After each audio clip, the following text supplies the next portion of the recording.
मैं Sushil Mittal Agrasen public school. Hopefully आपने journal entries की प्रैक्टिस प्रॉपरली कर रहे होंगे, क्योंकि जर्नल एंट्री की प्रैक्टिस बहुत ज़रूरी है। बिना जर्नल एंट्रीज के आप आगे मैक्सिमम क्वेश्चंस में जो है आपको जर्नल एंट्रीज की ज़रूरत पड़ेगी। तो इसलिए जर्नल एंट्रीज की प्रैक्टिस जितनी ज़्यादा से ज़्यादा करोगे उतनी ही कम है।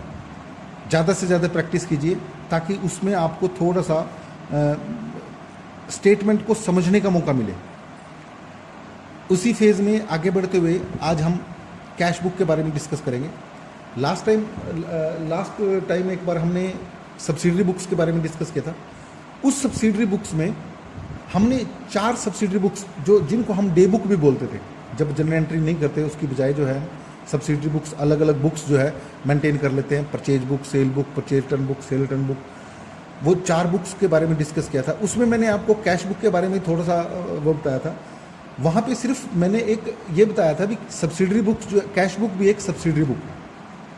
आज हम कैश बुक कैसे मेंटेन की जाती है उसके बारे में डिटेल में डिस्कस करेंगे। अब जैसे हमने सब्सिडरी बुक्स में purchase book, cell book, purchase return book और सेल रिटर्न बुक बनाई थी, उसमें हमने डिस्कस किया था भाई जब माल उधार में खरीदा या बेचा जाता है उसी की एंट्री, यानी जो गुड्स से रिलेटेड है और जो क्रेडिट में परचेज या सेल की गई है वही कंसर्न बुक में जो है उसकी एंट्री की जाती है। अब हम कैश बुक में डिस्कस करेंगे। कैश बुक के अंदर सिर्फ और सिर्फ जितनी भी cash transaction during the period हुई हैं उस बिजनेस ऑर्गेनाइजेशन की, जितनी भी कैश ट्रांजैक्शन हुई हैं वो सारी की सारी उस कैश बुक में जरूर एंटर होंगी और उसकी उनकी जो है जर्नल एंट्रीज नहीं पास करेंगे, डायरेक्ट हम कैश बुक के अंदर ट्रांसफर कर देते हैं। इसीलिए कैश बुक को हम जर्नलाइज बुक भी बोलते हैं। क्यों?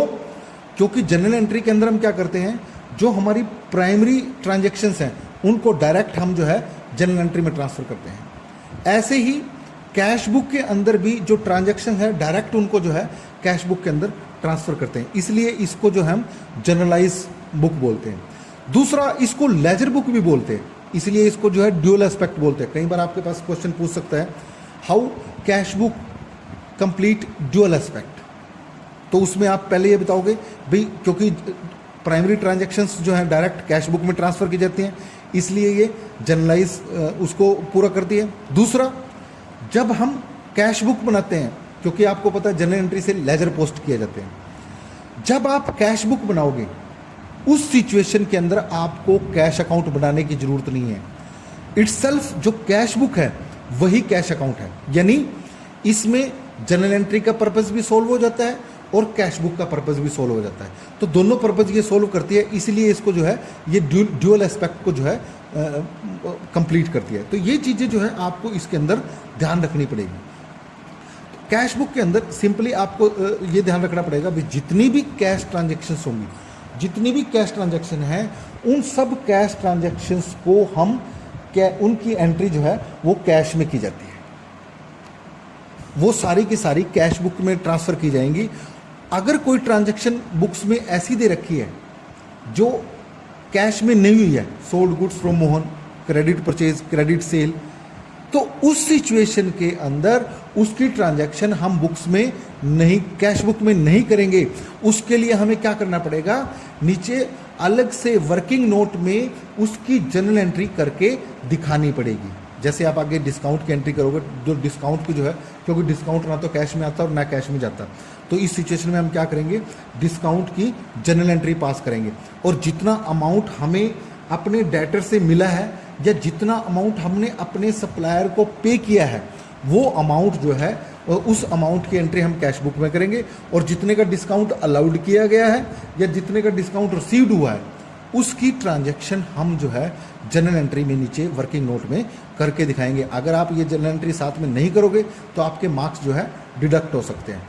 6 to 8 मार्क्स का क्वेश्चन जो है इसमें से हमेशा पूछा जाता है, तो इसलिए इस टॉपिक को जो है थोड़ा सा ध्यान से हम इसको डिस्कस करेंगे।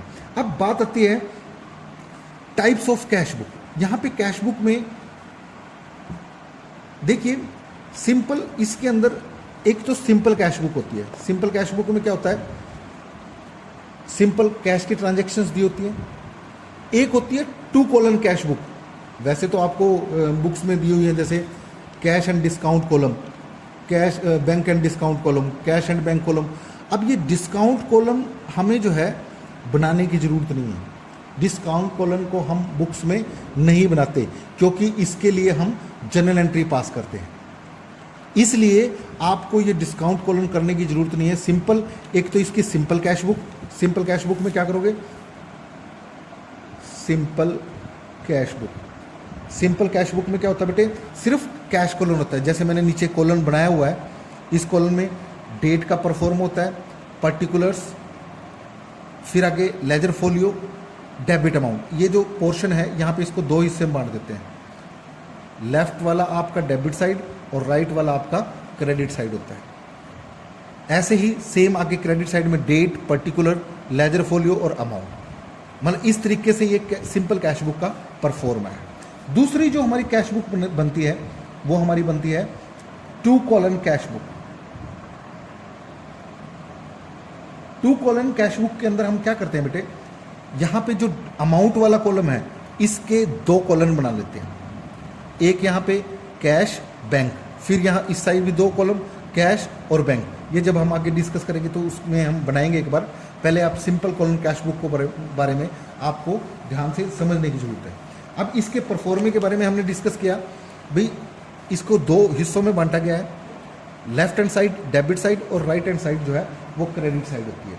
अब लेफ्ट हैंड साइड में हम सबसे पहले डेट का कॉलम बनाते हैं। यहाँ पे डेट्स, जिस डेट में जो ट्रांजैक्शन होती है उस डेट की वो ट्रांजैक्शन, और यहाँ पे डेट्स जो लिखी जाती है वो क्रोनोलॉजिकल ऑर्डर में लिखी जाती है। क्रोनोलॉजिकल ऑर्डर का मतलब क्या है, जिस डेट में जो ट्रांजैक्शन हुई उस डेट वाइज जो है ट्रांजैक्शन लिखी जाती है। ऐसा नहीं हो सकता कि पहले हमने 30 तारीख की एंट्री कर दी और फिर हम 2 तारीख की एंट्री कर रहे हैं, यानी पहले 1 2 3 4 5 6 7 ऐसे क्रोनोलॉजिकल ऑर्डर में हमें जो है ट्रांजैक्शन जो है वो करनी पड़ती हैं। सबसे पहले डेट का कॉलम होता है, उसके बाद फिर हम पर्टिकुलर्स, यहाँ पे डिटेल लिखते हैं क्योंकि नेचुरल है कि कैश बुक के अंदर जितनी भी ट्रांजैक्शन होंगी वो तो सारी कैश में होती हैं।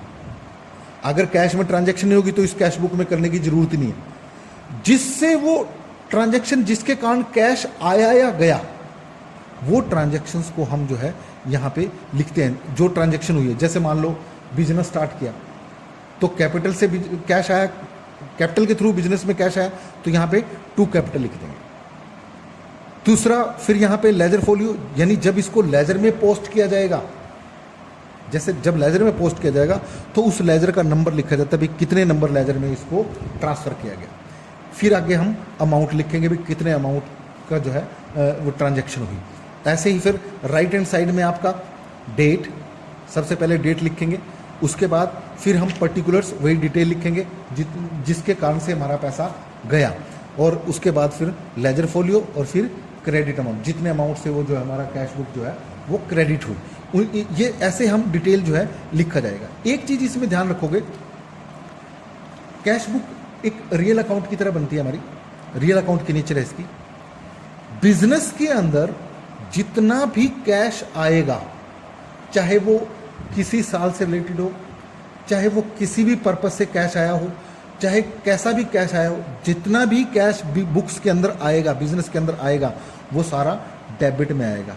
Debit what comes in, cash आएगा तो डेबिट में, और क्रेडिट व्हाट गोज आउट, जितना कैश जाएगा वो क्रेडिट में। यानी आपके बिजनेस से जितना कैश गया है वो क्रेडिट में, जिस पर्पज से गया है। मान लो आपने परचेज की, गुड्स परचेज की तो बाई परचेज, अगर फर्नीचर परचेज किया बाई फर्नीचर, और जितना कैश आया है वो डेबिट साइड और जितना कैश गया है वो क्रेडिट साइड में जो है लिखा जाता है। तो इस चीज़ का आपको जो है इसके अंदर ध्यान रखना पड़ेगा। अब इसके अंदर जब कैश आए और जाएगा तो इसमें हमेशा लेफ्ट साइड में ट्रांजैक्शन के साथ 2 का यूज़ करेंगे, हमेशा हर एक ट्रांजैक्शन के साथ 2 यूज़ किया जाएगा, और क्रेडिट साइड में हमेशा बाई के साथ जो है इसको ट्रांजैक्शन को डिनोट करेंगे। जैसे मैंने अभी बताया था, started business with cash, businessman ने बिजनेस शुरू किया, 1 लाख रुपए की कैपिटल लगाई, तो उस सिचुएशन में देखिए अब कैश हमारे पास आया है, तो ये तो नेचुरल है। सबसे पहले ट्रांजैक्शन में आप ये देखो भी उस ट्रांजैक्शन की हेल्प से कैश आया है या कैश गया है। अगर कैश आता है तो ट्रांजैक्शन डेबिट साइड में आएगी, और अगर कैश जाता है तो ट्रांजैक्शन क्रेडिट साइड में ही होगी। अब इससे कैसा है, किसके थ्रू कैसा है, कैपिटल के। तो हम यहाँ पे लिखेंगे, मान लो 1 जनवरी का एंट्री टू कैपिटल अकाउंट, सबके साथ लिखना है सेम वैसी, टू कैपिटल अकाउंट जितना का कैश आया 1 लाख। इस तरीके से आप इसको जो है ट्रांजैक्शन को करोगे। उसके बाद मान लो कहते हैं परचेज गुड्स फॉर कैश ₹30,000, भी 30,000 रुपये का आपने जो है माल कैश में परचेज किया। अब यहाँ पे देखिए ट्रांजैक्शन में कैश आया है गया, कैश गया आपका, तो जब कैश जाएगा तो नेचुरल है कि दूसरी साइड में क्रेडिट साइड में जो है अमाउंट आएगा। यहाँ पे पहले डेट लिखोगे 2 जैन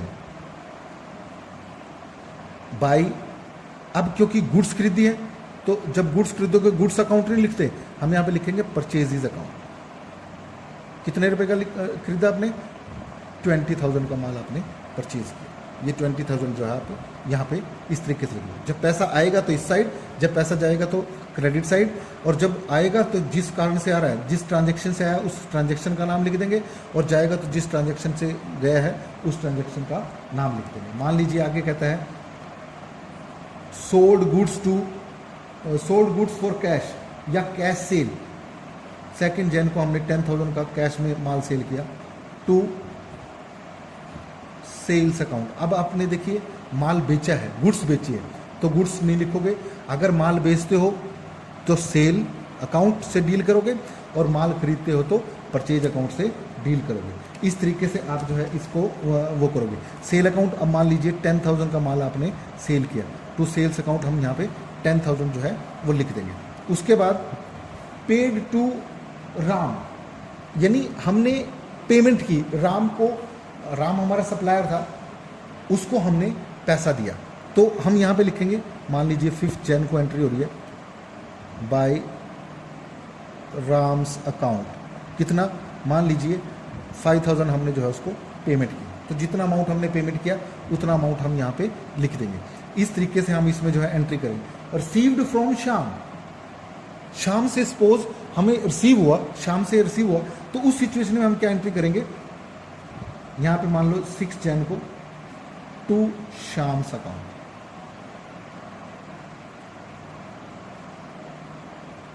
$10,000 हमें रिसीव हुआ। जब पैसा आएगा तो डेबिट साइड, जब पैसा जाएगा, मान लीजिए कहता है रेंट पेड, तो आप एंट्री करोगे, मान लो 8 जैन को आपने रेंट पे किया बाय रेंट अकाउंट 2,000 रुपये। 10 को आपने किया पर्सनल यूज़ के लिए, withdrew cash from business for personal use, तो हम ये लिख देंगे बाय ड्रॉइंग्स अकाउंट 3,000। ऐसे जितने भी सैलरी पे की by salary account, rent wages पे किए बाय वेजेस अकाउंट, कोई हमने कोई भी एक्सपेंसेस किया है तो वो हम यहाँ पे नोट करेंगे। अगर मान लीजिए आपको स्टेटमेंट में कहता है received from Mohan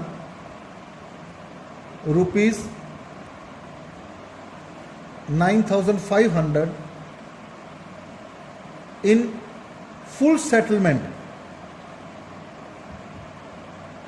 of his account of ₹10,000।